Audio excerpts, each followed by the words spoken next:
Science fiction is quickly becoming reality in Russia, not for the first time.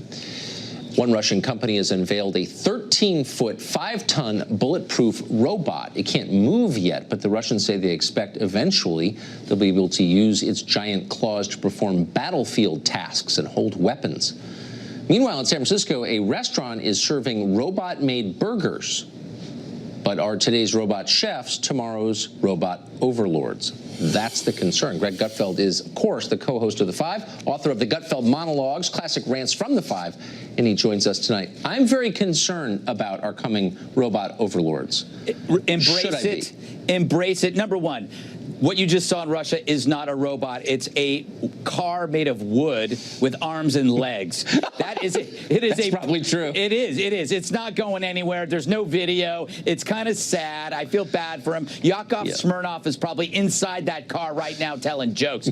Number two, I'm all for the robots overtaking the world, but not in our food service industry. Because what's going to happen is you're going to get a whole new organic movement. You know, organic is natural foods. Now people will have organic restaurants where people will serve it and people will cook it. That will be deemed organic. And then there will be a fight between robots and humans, and we will lose. And just like on every other planet, Tucker, while we never hear from other planets because they're all run by robots.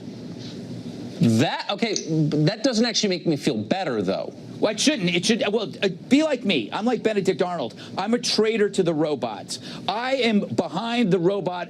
For example, there are studies that show that judges deny parole based on their appetite. We don't need to replace chefs. We need to replace judges with robots, and then life would be better. By the way, everything, when you put robot before anything, it makes it better. Robot dogs are better. Robot ants are better. Robot Tucker would be better than Tucker. But by a little bit. Yeah, I feel threatened. I mean, I'm with you on the first part. I do welcome our new insect overlords and look forward to seeing their sugar caves. But I don't know why the rest of us sit back passively and allow even the potential for technology to start giving us orders when we're supposed to be in charge of technology. Well, the good news is that we can always unplug them, and they all have a battery. But here's the thing. We're not, because we're going to come to rely on them the same way we rely on our phones. Essentially, we've already implanted technology into our bodies. It's our phone, which is connected to our hand, which is now basically an external drive for our brain, right? We carry this around. It's got everything we could ever need in the world, from, you know, every book you ever want to read. That's your external drive.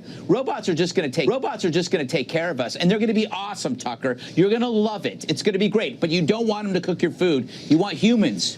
I just read your book, and in the acknowledgments, you do not mention the robot who wrote it. Yes. Well, you know what? They don't need credit. Now you're winning me over. You don't have to pay them. They don't have bathroom breaks. They don't have smoke breaks. They don't poop. They're perfect. I'm telling you. That's why you need robot judges. No emotion, Tucker. What's the worst thing we're seeing right now? Emotion replacing thought. Right? No, it's true. And so if you have a robot as a judge, there's no emotion. It's perfect. Robots should be making all of our decisions while we kick back and eat the glorious, glorious food created by loving people. That's why I hate robots, because they're more impressive than I am. No, Greg Gutfeld, also more impressive. Great to see you. Thank you. Thank you.